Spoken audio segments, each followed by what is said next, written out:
Hello and good afternoon, all of you. I welcome you all to the very special series in which we are discussing the Sustainable Development Goals. And today we shall discuss the Sustainable Development Goal number 1. जो goal number 1 है, गरीबी को हर तरीके से हर जगह से मिटाना. That is to end poverty in all its from everywhere. That is the SDG number 1, and we'll see in few minutes that how India is performing, how the world is performing, what is the idea behind this goal, and how we need to go about it. So just what is SDG 1? It is, I told you, it aims to at eradicating poverty, not only in monetary terms, सिर्फ पैसे के terms में नहीं, but all it forms and dimensions by 2030. In fact ये जो 2030 deadline है ये आपकी यूनाइटेड नेशंस की है, सॉरी वर्ल्ड बैंक की ये डेफिनेशन के अंदर जो पावर्टी 2030 की जो डेडलाइन है वो वर्ल्ड बैंक ने दी है. ठीक है. Now what are the major targets SDG ones में? क्या है कि देखो हमारे पास 17 तो एसडीजी हैं, and as far as I remember there are 169 targets. Each SDG has its own target. Now number 1 target under SDG 1 is end extreme poverty at all level by 2030. और वो कब हम मानेंगे? जब हम कहेंगे कि हर एक व्यक्ति, एडल्ट व्यक्ति, जब $1.25 पर डे के से ज़्यादा कमाने लग जाएगा तब हम मान लेंगे कि एक्सट्रीम पावर्टी जो है वो ख़त्म हो गई है. Social protection system for all, that is health care, education, इस टाइप के जो नेशनल सोशल प्रोटेक्टिव सिस्टम्स होते हैं उनको हर जगह पे हर तरीके से लागू करना. Then third is ensure equality.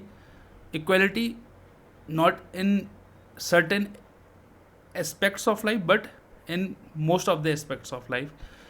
Equal rights to economic resources as well as basic services, ownership, control over land and other forms of property, inheritance, है ना. अलग अलग टाइप की जो इनइक्वालिटी हैं उसको दूर करना से भी इस ऑब्जेक्टिव, जो पॉवर्टी को रिमूव करने का ऑब्जेक्टिव है, उसको अचीव किया जा सकता है. Then third is climate resilient society. That is, अब हम देख रहे हैं कि कितना क्लाइमेट चेंज हो रहा है ना. और क्लाइमेट चेंज जो है ना, it is also a reason for poverty. ठीक है. जैसे मैं आपको एग्जांपल देता हूँ. जैसे हम बोलते हैं वॉर है या कन्फ्लिक्ट एरियाज़ हैं. अब एक व्यक्ति एक जगह, यूक्रेन में कितने लोगों को अब यूक्रेन छोड़ के जाना पड़ रहा है. उनकी लाइवलीहुड, उनका जो होम था, घर था, सेटलमेंट्स थी, उन सबको छोड़ के जाना पड़ रहा है एक न्यू कंट्री में. तो हो सकता है जो आदमी यहाँ 100 रुपये कमा रहा था यहाँ जाके 10 रुपये कमा रहा हो, तो ऑलरेडी एक पॉवर्टी ट्रैप में फंस गया. ऐसे ही क्लाइमेट चेंज से क्या हुआ, कहीं बाढ़ आ गई, वहाँ से लोगों को विस्थापन करना पड़ा, नई जगह आए, वहाँ पे उतनी अपॉर्चुनिटी नहीं थी. जो आदमी, मैं कहा ना, जैसे जो 100 रुपये कमा रहा था अब 10 रुपये कमा रहा है, तो ही और she is being trapped into poverty circle. तो we need to become the climate resilient society also. Okay, very sorry for the glitch, sometimes I push the wrong buttons. Just a second, will get back to the current slide. Okay, now we'll see what is the current status of India. Okay, now we have a beautiful diagrammatic representation which we have taken from the site. Now number 1 जो है, हम चाहते हैं, देखो, हर देश या हर व्यक्ति इस संसार में यही चाहता है कि किसी भी देश में या कोई भी व्यक्ति गरीबी से ना गुजरे, क्योंकि it is a bad thing. जो गुजरते हैं उनके दिल से पूछो. ठीक है. तो in India 27.5% of the population is multi dimensionally poor. Now दो टाइप से मल्टी डायमेंशनल पॉवर्टी जो है थोड़ी सी एक्स्ट्रा डायमेंशन लेती है नॉर्मल पॉवर्टी. जैसे जो हम ह्यूमन डेवलपमेंट इंडेक्स लेते हैं और मल्टी डिमेंशनल डेवलपमेंट इंडेक्स लेते हैं, तो नापता वो वही 3 इंडिकेटर है, लेकिन मल्टी डिमेंशनल में और बेसिक 2-4 चीज़ें और ऐड हो जाती हैं. जैसे जो ह्यूमन डेवलपमेंट इंडेक्स है वो क्या क्या नापता है? वो आपकी लॉन्ग एंड हेल्दी लाइफ नापेगा. वो कैसे नापेगा? वो लाइफ एक्सपेक्टेंसी देखेगा. फिर एक्सेस टू एजुकेशन देखेगा कि आपकी किस प्रकार का आपको एजुकेशन अवेलेबल है नहीं है, तो उसके लिए वो नापते हैं expected years of schooling and average schooling years, ठीक है। देन थर्ड वो देखेगा कि आपकी स्टैंडर्ड ऑफ लिविंग कैसी है, ठीक है। स्टैंडर्ड ऑफ लिविंग के लिए क्या देखते हैं वो, ग्रॉस नेशनल इनकम, ठीक है। तो ये था HDI की बात, ह्यूमन डेवलपमेंट इंडेक्स की बात। बट हम वापस लौटते हैं तो 27.5% of the population in India is multi dimensionally poor. That means 1 in every 4 persons in India is poor, which is a pathetic state of our country. एक में से 4 व्यक्ति गरीबी से गुजर रहा है, ठीक है। 38.4% चिल्ड्रन अंडर 5 आर स्टंटेड, मतलब 100 में से 38 या 39 बच्चे आज भी ऐसे हैं जिनकी हाइट अपनी एज के अनुसार कम है। 35.8% children under 5 are underweight, जिनकी ऐसे बच्चे जिनकी अपनी उम्र के अनुसार से वजन कम है, ठीक है। 42% of the population in India have access to internet. That means अब हम इतनी डिजिटल इंडिया ये इसकी बात करते हैं, of course it will take time to reach. I am not saying that at the click of a button हर area में या हर गली में इंटरनेट पहुंच जाए। बड़ा टाइम लगता है, बड़ा इंफ्रास्ट्रक्चर लगता है, बड़ा पैसा लगता है, ऐसी बात नहीं है, और पहुंच रहा है। तो 48% है, लेकिन अभी भी मतलब 58% जनता को अभी भी इंटरनेट का एक्सेस नहीं है, वहाँ पहुँचाना है, ताकि जो बेनिफिट्स हैं डिजिटल इंडिया के, that is to be reaped by everyone equally. Then 14.6% of the household are women headed by women. सिर्फ 14.6% ऐसे घर हैं जहाँ पे कि वुमेन हेड करती हैं। नॉर्मली सबके घर में हमने देखा होगा कि हम लोगों के पापा ही हेड करते हैं। देन 89.4% हैव अ बैंक और post office account. This is a good number. जब प्रधानमंत्री जनधन योजना आई उसका इम्पैक्ट देखने को मिल रहा है अब हमें, तो 11% है, कवर कर लेंगे, कोई दिक्कत नहीं है। हर चीज़ को गलत ठहराना भी सही नहीं होता, जहाँ पॉजिटिवनेस है वहाँ पॉजिटिवनेस देखनी चाहिए। Then 74% of the people are literate, but there is a but here, ठीक है। 42 million household do not have a literate adult above the age of 25 years. 42 million ऐसे हाउस होल्ड हैं जहाँ जो 25 साल से उम्र का एडल्ट है वो लिटरेट नहीं है। तो हमें एजुकेशन, इसलिए हेल्थ, एजुकेशन और इकोनॉमिक वेलबींग पर या स्टैंडर्ड ऑफ लिविंग पर सबसे ज़्यादा ध्यान देता है, और ह्यूमन डेवलपमेंट इंडेक्स भी उसी को नापता है। Number of people living in extreme poverty decline हुए। इनफैक्ट इंडिया का अभी हम आगे जाकर देखेंगे कि ऑलमोस्ट हाफ हो गए हैं, अभी half way more to go है, मतलब 647 मिलियन पीपल अभी भी एक्सट्रीम पॉवर्टी में रहते हैं। मैं पॉवर्टी की बात नहीं कर रहा हूँ यहाँ पे, मैं एक्सट्रीम पॉवर्टी की बात कर रहा हूँ। बहुत ही जो गरीब होते हैं, 647 मिलियन पीपल हैं अभी भी ऐसे। ये थोड़ा मैप देख लेते हैं। HDD 1 में कैसे कैसे परफॉर्मेंस है स्टेट्स के, तो सदर्न स्टेट्स देखिए आप बहुत अच्छा परफॉर्म कर रहे हैं, they are the front leaders in Gujarat, ठीक है। Then northern India, the union territory of Jammu Kashmir, and we don't have a separate data for the union territory of Ladakh, it is still to come. Then Himachal Pradesh, Punjab, Haryana, these all are doing good. Then performance states, that is they are likely perform but they are not in the front runner, that is Rajasthan, ठीक है। Then the northeast, almost northeast is there, Manipur, Arunachal Pradesh, Assam is there, West Bengal is there. Then aspirants की जिन्हें भी बहुत ज़्यादा improvement करनी है, तो उसमें ये देखिए ऑलमोस्ट हिंदी हार्टलैंड जिसको हम बोलेंगे, that is Chhattisgarh, Madhya Pradesh, Uttar Pradesh, Orissa, Jharkhand and Bihar. These are the areas where maximum population is concentrated, and that's why it is taking time to get developed, but it will soon get developed, don't worry. Then India's performance देख लेते हैं various चीज़ों पे। देखो reduce तो हमने किया है, इसमें कोई डाउट नहीं, ऑलमोस्ट हर चीज़ में हमने रिड्यूस किया, ऐसा कुछ नहीं है कि हमने काम कहीं नहीं किया। कई जगह रिडक्शन बहुत ज़्यादा है, कई जगह सब्सटेंशियल है, कई जगह बहुत कम है। तो बिटवीन 2005 and 6 and 15-16 में the incidence of multi dimensional poverty in India बहुत ऑलमोस्ट हाफ। मैं आपको बता रहा था ना, पहले 4.7% था, अब वो घटकर 27.5% रह गया है, ठीक है। और इसको हम जीरो करेंगे जल्दी, don't worry. Then major achievements में हमारी देखिए आप क्या है। From 2005 to 2016 the number of poor people in India fell by more than 271 million people, मतलब हमने 271 मिलियन पीपल को गरीबी से बाहर निकाला। मतलब जो पहले 635 मिलियन थे, अब 364 मिलियन बचे हैं। Then 28.7% household at least one member covered under health insurance और हेल्थ स्कीम। ये जो इम्पैक्ट मिला है वो जो आयुष्मान भारत है या प्रधानमंत्री जन आरोग्य अभियान है उसका इफेक्ट देखने को मिल रहा है अब हमें, ठीक है। Then 84.4% beneficiary provided employment under MNREGA in 2019-20, good number. 91.38% eligible beneficiary received social protection benefits under Pradhan Mantri Matru Vandana Yojana, जो मदर्स के लिए है, ठीक है। तो इम्प्रूवमेंट हो रही है, ऐसी बात नहीं है। वेरियस इंडिकेटर्स पे देख लेते हैं।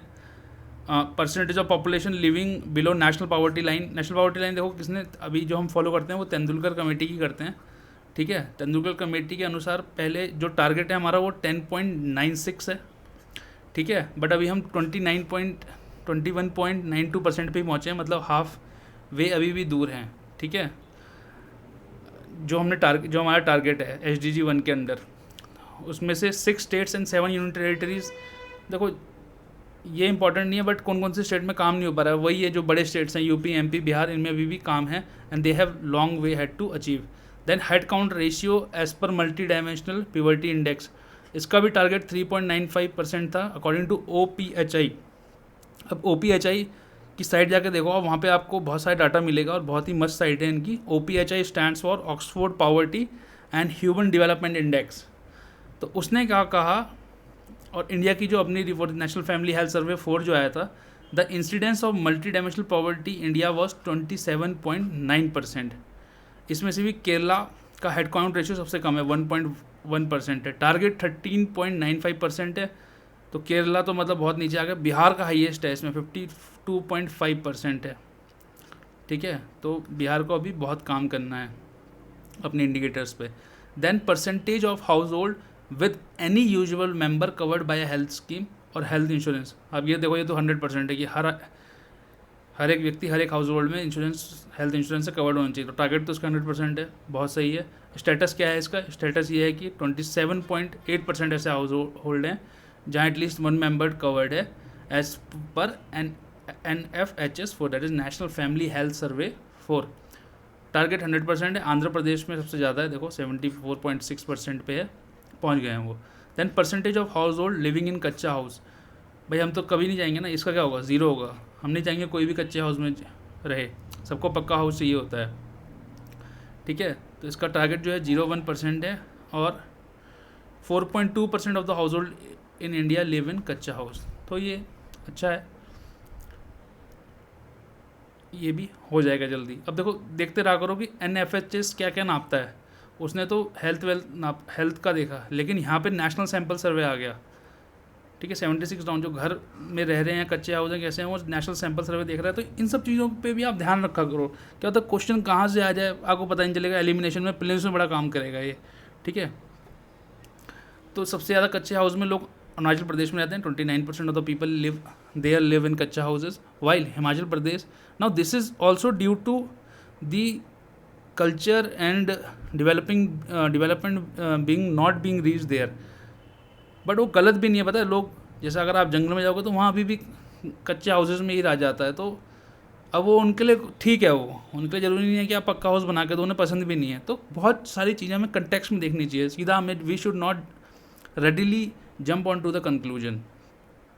10 हिमाचल प्रदेश हरियाणा में सबसे कम है, 0.2% पीपल ही कच्चे हाउस में रहते हैं। Analysis, you go through this in our PDF. The PDF will be uploaded in our Telegram channel, link of which is given below. I'll just quickly summarize for you. वो ये है कि 26% जो global poor है वो India में है, और वो इंडिया के डेवलपमेंट को हिंज भी कर रहा है किसी प्रकार से, और वो पॉवर्टी के लिए एक खतरा है, ठीक है। रेट ऑफ डिक्लाइन जो है हमारा और कंट्रीज से ज़्यादा है, ठीक है। हम लोग जो रेट ऑफ डिक्लाइन है पॉवर्टी का वो इंडिया में और कंट्रीज से ज़्यादा है, तो ये अच्छी बात है। 10 और हमने टैकलिंग पॉवर्टी में बहुत सारा काम कर लिया है, बहुत सारी अभी देखो कुछ कदम चल लिए हैं, कुछ कदम बाकी हैं, लेकिन हम बहुत सारे कदम चल चुके हैं, ठीक है। बट एक प्रॉब्लम ये आती है कि जो लोग निकल रहे हैं ना, वो भी अभी भी पॉवर्टी की लाइन के आसपास ही हैं। तो ये एक कॉज ऑफ वरी है, बहुत ऊपर नहीं चलेगा कि अब ये कभी पॉवर्टी के अंदर नहीं आएंगे, कुछ भी हल्की सी ऊपर नीचे हुई तो ये एकदम नीचे आ जाएंगे, तो वो इंडिया के लिए प्रॉब्लम है। फिर इंडिया की डेवलपमेंट जिस प्रकार से हुई है ना, उस हिसाब से पुअर या गरीबी रेखा के नीचे रहने वाले लोग ऊपर नहीं आए हैं जिस प्रकार से डेवलपमेंट हो रही है। ठीक है, मान लिया मैं कह रहा हूँ डेवलपमेंट 10x के रेट से हो रही है, तो लोग पॉवर्टी से बाहर 2x के रेट से आ रहे हैं। ठीक है, जो कि अगर हम कंपेयर करें हमारे पीयर जैसे हैं, China, Vietnam, Brazil and Turkey, तो इस पर्टिकुलर थिंग पे हम उनसे अच्छा परफॉर्म नहीं कर रहे हैं। देन अभी भी देखो बहुत सारी चीज़ें हैं जो बेसिक चीज़ें हैं, चाइल्ड न्यूट्रिशन, सैनिटेशन फैसिलिटी, अभी हम उसी पे वर्क कर रहे हैं, है ना, उसी को हम पूरे सही तरीके से नहीं दे पाए हैं, तो उस पर वर्क करना होगा और आगे बढ़ना होगा और हल्के हल्के करके हो जाएगा। थोड़ा सा वे फॉरवर्ड देख लेते हैं। वे फॉरवर्ड क्या है कि एक्सलेटरिंग रूरल पॉवर्टी रिडक्शन, ऑफकोर्स सी बात है, जिस प्रकार मैंने अभी आपको बताया कि जिस प्रकार का रिडक्शन होना चाहिए उस प्रकार से हो नहीं रहा है, तो उसके लिए क्या कर सकते हैं। अब आप देखो कि 1 in every 5 पुअर पीपल ना, एक जो गरीब लोगों उनमें से एक हर 5 में से 4 व्यक्ति जो हैं वो रूरल एरियाज़ में रहते हैं। तो यहाँ पे इसका मतलब क्या है कि हमें जो ज़रूरत है वो रूरल एरियाज़ डेवलप करने की ज़रूरत है। The development should reach the rural areas as said by Gandhi ji also. ठीक है, capitalising on growth connectivity between rural and urban areas. ठीक है, जैसे अब गाँव में देखो, अगर आप सप्लाई चेन अच्छी कर दो तो गांव में जो फ्रेश उगता है या ऑर्गेनिक उगता है वो सीधा उसकी डिमांड आपकी शहरों में है। तो अगर आप कनेक्टिविटी बढ़िया कर दोगे, रोड्स बढ़िया बना दोगे, सप्लाई चेन अच्छी रहेगी, कोल्ड स्टोरेज अच्छी रहेगी, तो क्या होगा, रूरल डेवलपमेंट भी अच्छी होगी, बट उसके लिए आपको कनेक्टिविटी देनी पड़ेगी हर प्रकार की। Then create more and better jobs, ऐसी जगह जॉब्स क्रिएट करो। देखो सरकारी नौकरी, सरकार की भी एक लिमिट है नौकरी देने की।